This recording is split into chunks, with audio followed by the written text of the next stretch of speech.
महासागरों और महाद्वीपों का वितरण। पिछले अध्याय में आपने भूगर्भ के विषय में पढ़ा।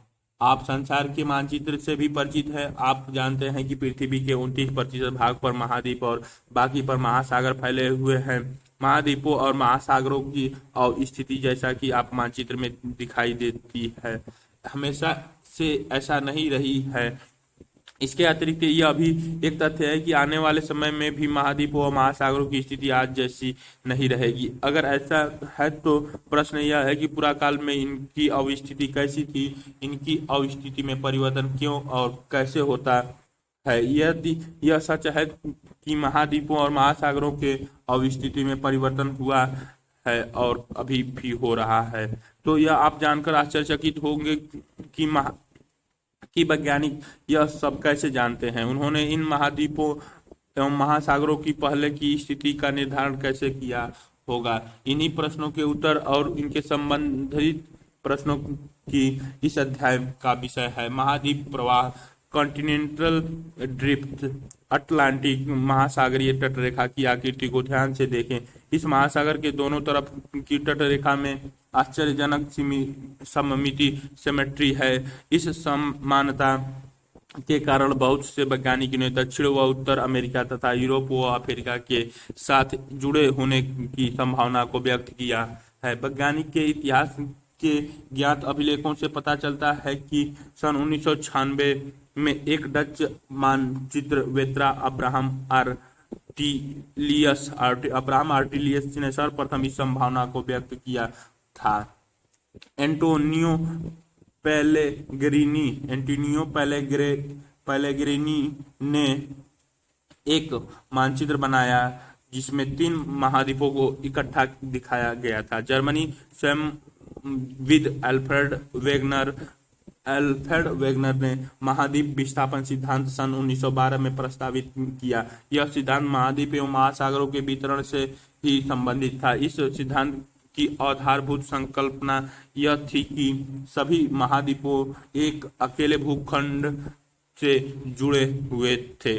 वेगनर के अनुसार आज के सभी महाद्वीप इस भूखंड के भाग थे तथा यह एक बड़े महासागर से घिरा हुआ था। उन्होंने इस बड़े महाद्वीप को पेंजिया का नाम दिया। पेंजिया का अर्थ है संपूर्ण पृथ्वी विशाल महासागर का पैथेलास कहा, जिसका अर्थ है जल ही जल। वेगनर के तर्क के अनुसार लगभग 20 करोड़ वर्ष पहले इस बड़े महाद्वीप पेंजिया का विभाजन आरंभ हुआ। पेंजिया पहले 2 बड़े महाद्वीप पिंडो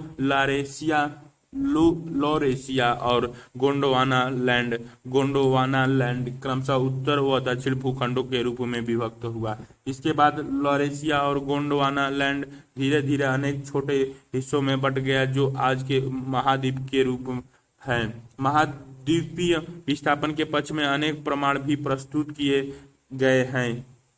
इनमें से कुछ इस प्रकार है। महाद्वीपीय विस्थापन के पक्ष में प्रमाण evidence in supported of continental drift. महाद्वीपों में साम्य। दक्षिण अमेरिका व अफ्रीका के आमने सामने की तटरेखाएं अद्भुत व त्रुटि रहित साम्य दिखाती हैं। यह भी ध्यान देने योग्य है कि 1964 ईस्वी में बुलर्ड ने एक कंप्यूटर प्रोग्राम की सहायता से अटलांटिक तटों को जोड़ते हुए एक मानचित्र तैयार किया था। तटों का यह साम्य बिल्कुल सही सिद्ध हुआ।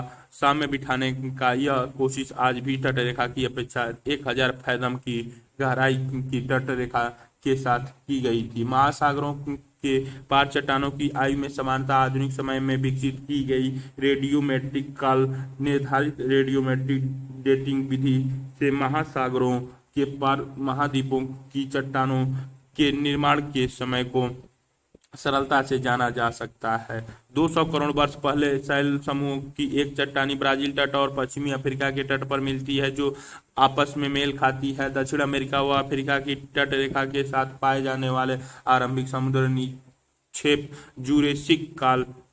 जूरेसिक एज के हैं। इससे यह पता चलता है कि इस समय से पहले महासागर की उपस्थिति वहां नहीं थी।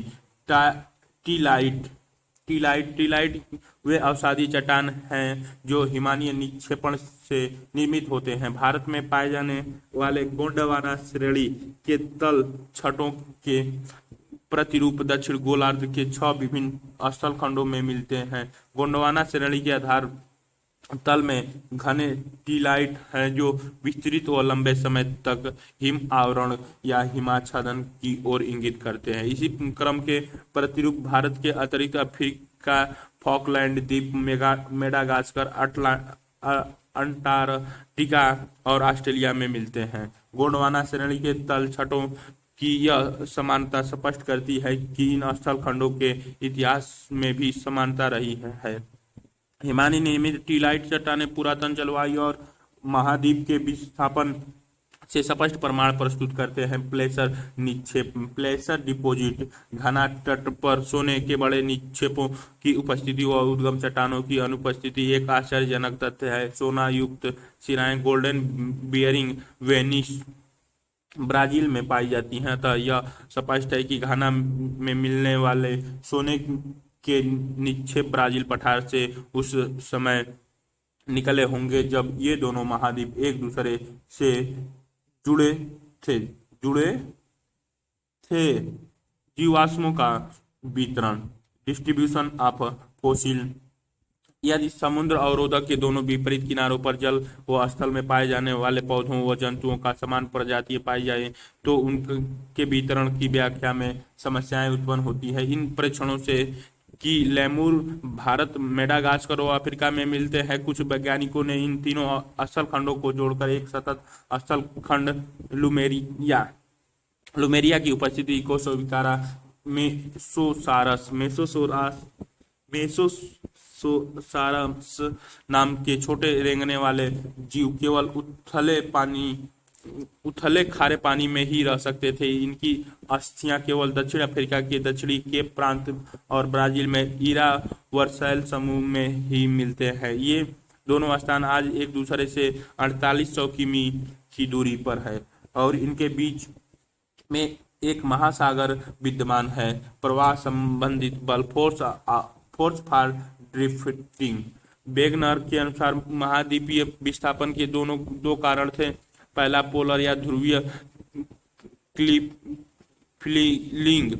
फ्लीइंग बल, पोलर फ्लीइंग फोर्स, और दूसरा ज्वारीय बल, टाइडेनल फोर्स। ध्रुवीय फ्लीइंग फोर्स बल पृथ्वी के घूर्णन से संबंधित है। आप जानते हैं कि पृथ्वी की आकृति एक संपूर्ण गोले जैसे नहीं है, वरना यह भूमध्य रेखा पर उभरी हुई है। यह उभर पृथ्वी के घूर्णन के कारण है। दूसरा बल जो वेगनर महोदय ने सुझाया वह ज्वारीय बल है, जो सूर्य व चंद्रमा के आकर्षण से संबंध है, जिससे महासागरों में ज्वार पैदा होते हैं। वेगनर का मानना था कि करोड़ों वर्ष के दौरान ये बल प्रभावशाली होकर विस्थापन के लिए सक्षम हो गए।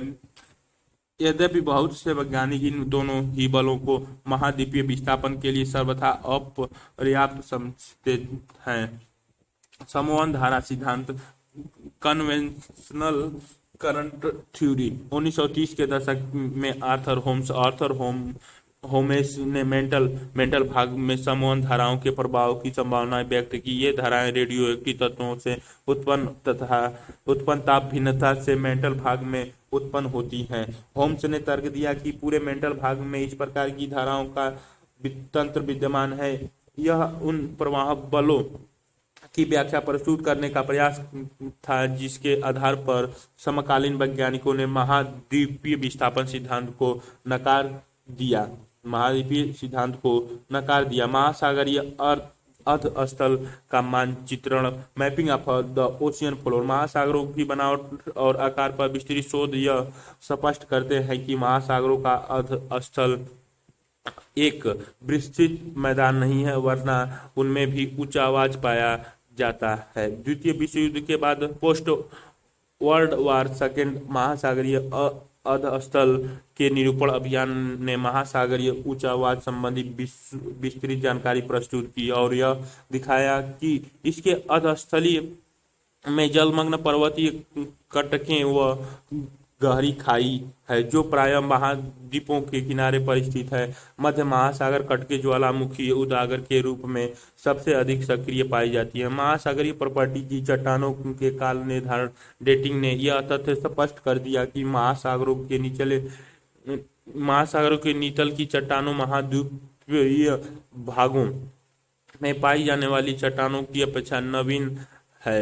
महासागरीय कटक के दो तरफ की चट्टानों जो कटक से बराबर दूरी पर स्थित हैं, उनकी आयु व संरचना में भी आश्चर्यजनक समानता पाई जाती है। उच्चतम पर्वत ऊंचाई जो 8 से दिखाई गई है, 8, 20, 40, 60, 80 और 100, इधर 5, 0 से 5, 10 और इधर नीचे 5 से 10। ऊंचाई और गहराई। उच्चतम पर्वत ढाल समुद्र तल से औसत ऊंचाई, महाद्वीपीय ढाल समुद्र तल से औसत गहराई, महासागरीय बेसिन तट गंभीरता महासागर, महाद्वीपीय शेल्फ महाद्वीपीय, इधर 0 से 100, 200, 300, 400, 500 इंटू 10⁶ किमी। प्रत्येक तल से ऊंचा संचयी क्षेत्र है। महासागरीय अधस्थल ओशियन फ्लोर। महासागरीय अधस्थल की बनावट ओशियन फ्लोर कॉन्फ़िगरेशन। इस भाग में हम महासागरीय तल की बनावट से संबंधित कुछ ऐसे तथ्यों का अध्ययन करेंगे जो महासागरों व महाद्वीपों के वितरण को समझने में मददगार होंगे। महासागरीय तल की आकृति अध्याय 13 में विस्तार से वर्णित है।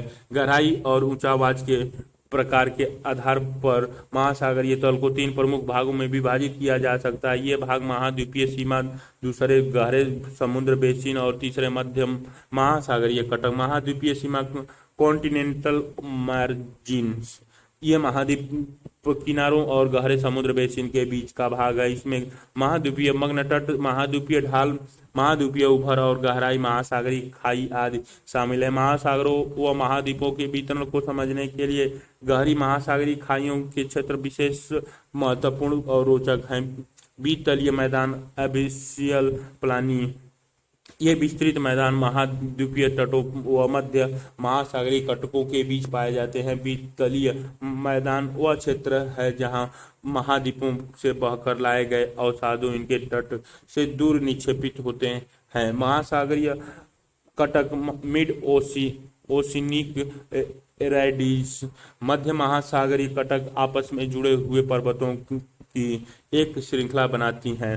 महासागरीय जल में डूबी हुई यह पृथ्वी के धरातल पर पाई जाने वाली संभवतः सबसे लंबी पर्वत श्रृंखला है। इन कटकों के मध्यवर्ती शिखर पर एक रिफ्ट, एक प्रभाजक पठार और उसकी लंबाई के साथ साथ पार्श्वमंडल इसकी विशेषता है। मध्यवर्ती भाग में उपस्थित द्रोणी वास्तव में सक्रिय ज्वालामुखी क्षेत्र है। पिछले अध्याय में मध्य महासागरीय ज्वालामुखी के रूप में ऐसे ज्वालामुखियों की जानकारी दी गई है। भूकंपीय व ज्वालामुखी का वितरण, distribution of earthquakes and volcanoes, भूकंपीय गतिविधियों और ज्वालामुखी वितरण का दिए गए मानचित्र 4.5 और ब में अध्ययन करें। आप अटलांटिक महासागर के मध्यवर्ती भाग में तट रेखा के लगभग समानांतर एक बिंदु रेखा देखेंगे। यह आगे हिंद महासागर तक जाती है। भारतीय उपमहाद्वीप के थोड़े दक्षिण में यह 2 भागों में बढ़ जाती है, जिसकी एक शाखा ये चित्र में दिखाया गया है। मानचित्र ज्वालामुखी, हवाई द्वीप, ज्वालामुखी पर्वत और हवाई द्वीप दिखाए गए हैं।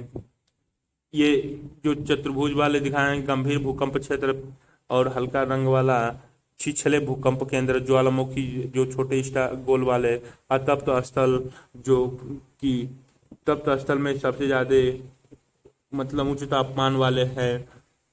भूकंप व ज्वालामुखियों का वितरण चित्र में दिखाया गया जो 0 से 200 से 6000 माप के स्केल में है। पूर्वी अफ्रीका की ओर चली जाती हैं और दूसरी म्यांमार से होते हुए न्यू गिनी पर एक ऐसी ही रेखा से मिल जाती हैं।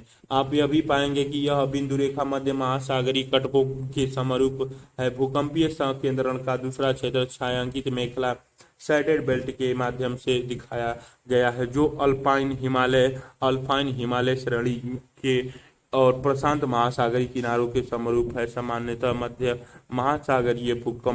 महासागरीय कटकों के क्षेत्र में भूकंप के उद्गम केंद्र कम गहराई पर हैं, जबकि अल्पाइन हिमालय पट्टी व प्रशांत महासागर किनारों पर ये केंद्र अधिक गहराई पर हैं। ज्वालामुखी मानचित्र भी इसी का अनुकरण करते हैं। प्रशांत महासागर के किनारे को सक्रिय ज्वालामुखी के क्षेत्र होने के कारण रिंग ऑफ फायर भी कहा जाता है। सागरीय अधस्थल का विस्तार, जैसा कि ऊपर वर्णन किया गया है, प्रवाह उपरांत अध्ययन ने महत्वपूर्ण जानकारी प्रस्तुत की है, जो वेगनर के महाद्वीपीय विस्थापन सिद्धांत के समय उपलब्ध नहीं थी। चट्टानों की पूरा चुंबकीय अध्ययन और महासागरीय तल के मानचित्र ने विशेष रूप से निम्न तथ्यों का उजागर किया। यह देखा गया कि मध्य महासागरीय कटकों के साथ साथ ज्वालामुखी उद्गार सामान्य क्रिया है और ये उद्गार इस क्षेत्र में बड़ी मात्रा में लावा बाहर निकालते हैं। महासागरीय कटक के मध्य भाग के दोनों तरफ समान दूरी पर पाए जाने वाली चट्टानों के निर्माण का समय, संरचना, संगठन और चुंबकीय गुणों में समानता पाई जाती है। महासागरीय कटकों के समीप की चट्टानों में सामान्य चुंबकीय ध्रुवण नॉर्मल पोलरिटी पाई जाती है तथा ये चट्टान नवीनतम हैं। कटकों के शीर्ष से दूर चट्टानों की आयु भी अधिक है। महासागरीय प्रॉपर्टी की चट्टानों महाद्वीपीय प्रॉपर्टी ये महासागरों का वितरण दे रखा है। अभिसारी प्लेट सीमा, रूपांतर प्लेट सीमा, अपसारीय प्लेट सीमा, अभिसारी प्लेट सीमा, महाद्वीपीय रिफ्ट क्षेत्र, तरोड़ी प्लेट सीमा, अस्तरित ज्वालामुखी, शील्ड गुंबदी ज्वालामुखी, महासागरीय विस्तारित कटक खाई और महाद्वीपीय पटल, महासागरीय पटल, सबडक्टिंग प्लेट, दुर्बलता मंडल, स्थल मंडल और तप्त स्थल मंडल। सागरीय अधस्थल विस्तार इस चित्र में दिखाई गई है कि चट्टानों की अपेक्षा अधिक नहीं है। महासागरीय प्रॉपर्टी की चट्टानें कहीं भी 20 करोड़ वर्ष से अधिक पुरानी नहीं है।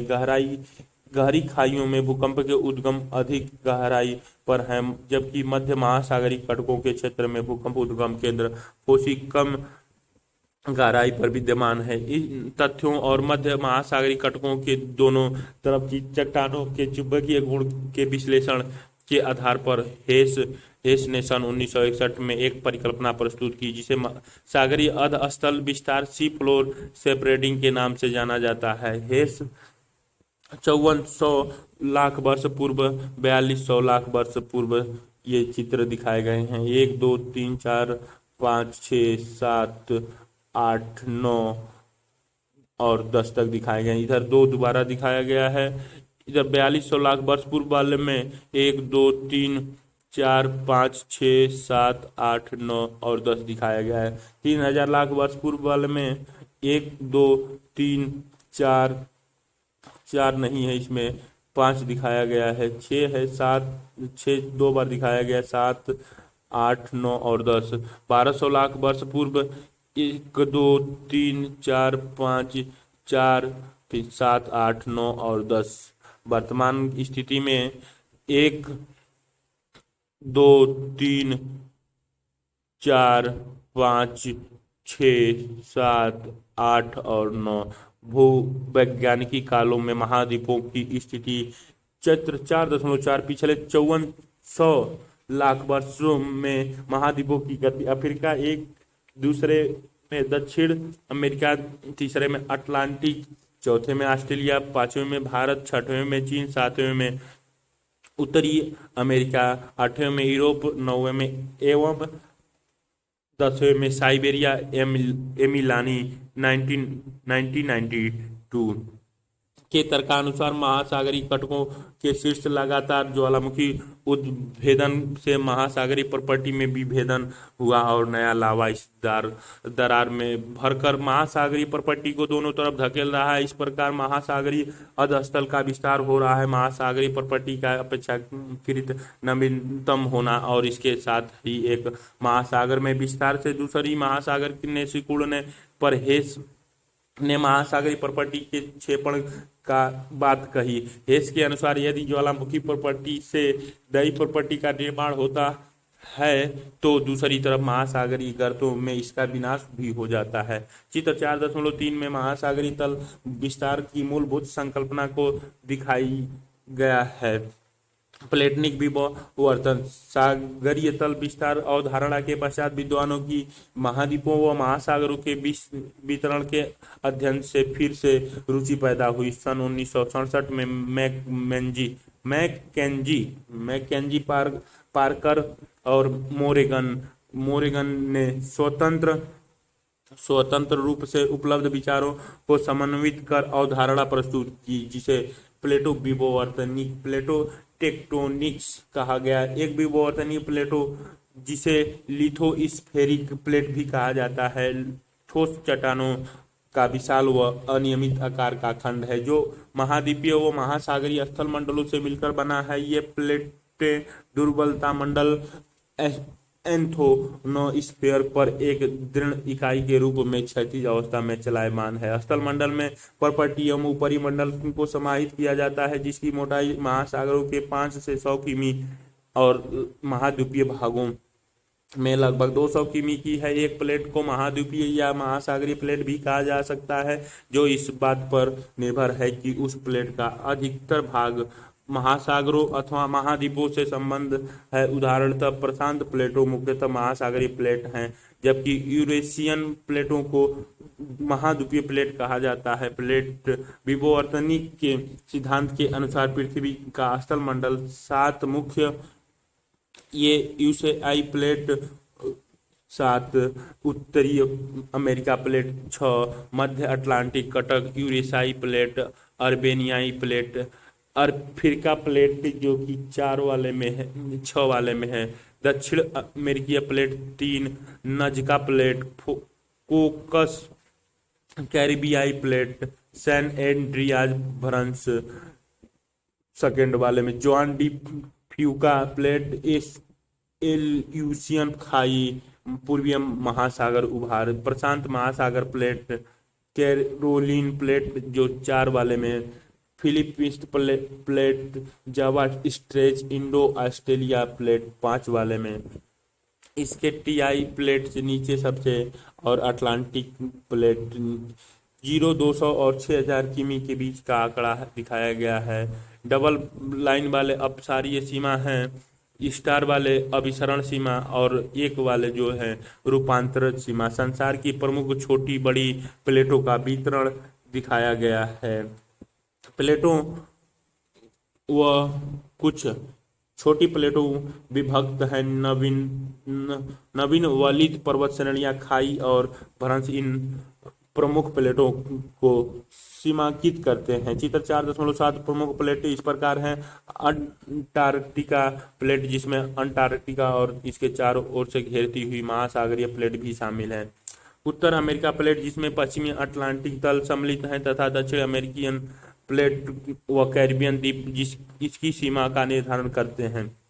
दक्षिण अमेरिकी प्लेट पश्चिमी अटलांटिक तल समेत और उत्तरी अमेरिकी प्लेट व कैरिबियन द्वीप इसे पृथक करते हैं। प्रशांत महासागरीय plate Indo Australia New Zealand plate अफ्रीकीय प्लेट जिसमें पूर्वी अटलांटिक तल शामिल हैं और यूरेशियाई प्लेट जिसमें पूर्वी अटलांटिक महासागरीय तल सम्मिलित है। कुछ महत्वपूर्ण छोटी प्लेट निम्नलिखित हैं।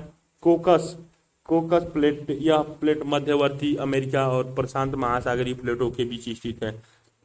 नजाका प्लेट यह दक्षिण अमेरिका व प्रशांत महासागर प्लेटों के बीच स्थित है। अरबियन प्लेट इसमें अधिकतर अरब प्रायद्वीप का भूभाग सम्मिलित है। फिलीपीनी प्लेट यह एशिया महाद्वीप और प्रशांत महासागर प्लेटों के बीच स्थित है। कैरोलिन प्लेट यह न्यू गिनी के उत्तर में फिलीपींस व इंडियन प्लेट के बीच स्थित है। फ्यूजी प्लेट्स ये ऑस्ट्रेलिया के उत्तर पूर्व में स्थित है। ग्लोब पर ये प्लेटों पृथ्वी के पूरे इतिहास काल में लगातार विचरण कर रही हैं। की वेगनर की संकल्पना कि केवल महाद्वीपीय गतिमान है सही नहीं है। महाद्वीप एक प्लेट का हिस्सा है और प्लेट चलायमान है। यह एक निर्विवाद तथ्य है कि भूवैज्ञानिक इतिहास में सभी प्लेट गतिमान रही हैं और भविष्य में भी गतिमान रहेंगी। चित्र 4.4 में विभिन्न कालों में महाद्वीप भागों की स्थिति को दर्शाया गया है। वेगनर के अनुसार आरंभ में सभी महाद्वीपों से मिलकर बना एक सुपर महाद्वीप सुपर कॉन्टिनेंट पैंजिया के रूप में विद्यमान था। यद्यपि बाद की खोज ने यह स्पष्ट किया कि महाद्वीप पिंड जो प्लेटों के ऊपर स्थित हैं भूवैज्ञानिक काल पर्यंत चलायमान थे और पैंजिया अलग अलग महाद्वीप खंडों के अभिसरण से बना था जो कभी एक या किसी दूसरे प्लेटों के हिस्से थे।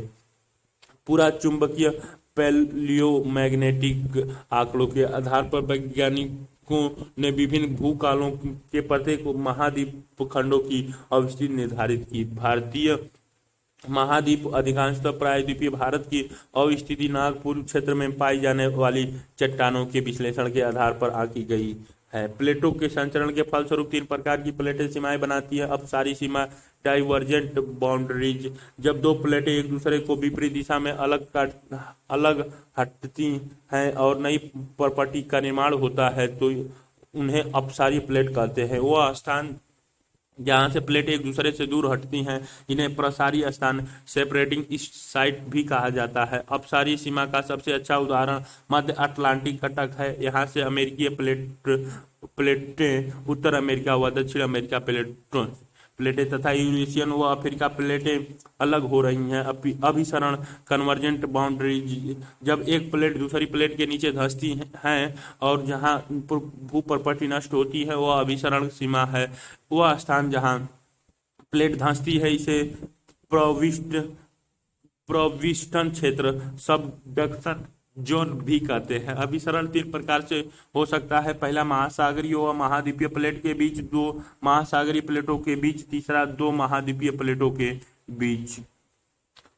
बाउंड्री रूपांतर सीमा ट्रांसफर बाउंड्री, जहां न तो प्रॉपर्टी का निर्माण होता है और न ही प्रॉपर्टी का विनाश होता है, उन्हें रूपांतरण बाउंड्री कहते हैं। इसका कारण है कि इस सीमा पर प्लेट एक दूसरे के साथ साथ क्षैतिज दिशा में सरक जाती है। रूपांतरण ट्रांसफॉर्मेशन फॉल्ट्स 2 प्लेटों को अलग करने वाले तल हैं जो सामान्यतः मध्य महासागरीय कटकों से लंबवत स्थिति में पाए जाते हैं, क्योंकि कटक के शीर्ष पर एक ही समय में सभी स्थानों पर ज्वालामुखी उजागर नहीं होता।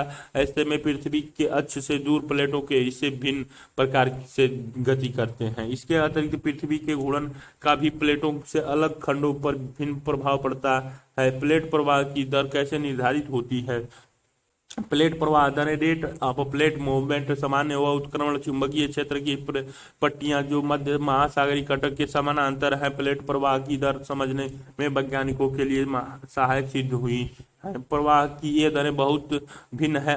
आर्कटिक कटक की प्रवाह दर सबसे कम है, 2.5 सेंटीमीटर प्रति वर्ष से भी कम है। ईस्टर द्वीप के निकट पूर्वी महासागर प्रशांत महासागरीय उभार जो नीचे से 3400 किमी पश्चिम की ओर दक्षिण प्रशांत महासागर में है, इसकी प्रवाह दर सर्वाधिक है जो 5 सेंटीमीटर प्रति वर्ष से भी अधिक है। प्लेटों को संचालित करने वाले force for the plate movement, जिस समय वेगनर ने महाद्वीपीय विस्थापन सिद्धांत प्रस्तुत किया था उस समय अधिकतर वैज्ञानिकों का विश्वास था कि पृथ्वी एक ठोस गति रहित पिंड है। यद्यपि सागरीय अधस्थल विस्तार और प्लेट विवर्तनिक दोनों सिद्धांतों ने इस बात पर बल दिया कि पृथ्वी का धरातल व भूगर्भ दोनों ही स्थिर न होकर गतिमान है, प्लेट विचरण करती हैं और यह आज एक अकाट्य तथ्य है। यह ऐसा माना जाता है कि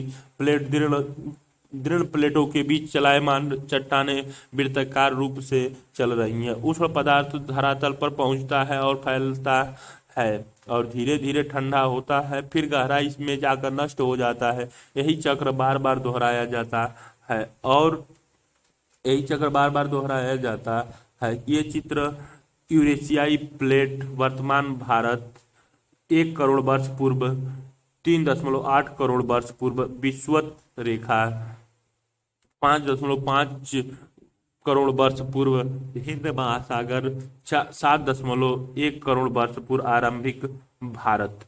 भारत प्लेटों का प्रवाह, मोमेंट ऑफ इंडियन प्लेट्स।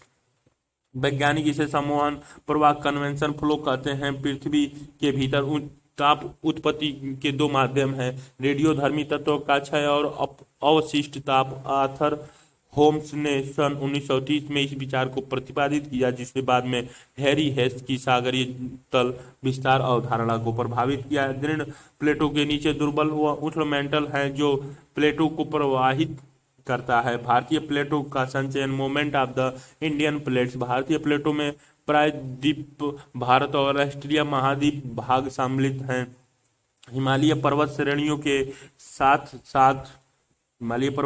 के साथ साथ पाए जाने वाले प्रविष्टन क्षेत्र, सबडक्शन जोन, इसकी उत्तरी सीमा निर्धारित करता है, जो महाद्वीपीय अभिसरण कॉन्टिनेंटल कन्वर्जेंस के रूप में है, अर्थात दो महाद्वीप प्लेटों की सीमा है। यह पूर्व दिशा में म्यांमार के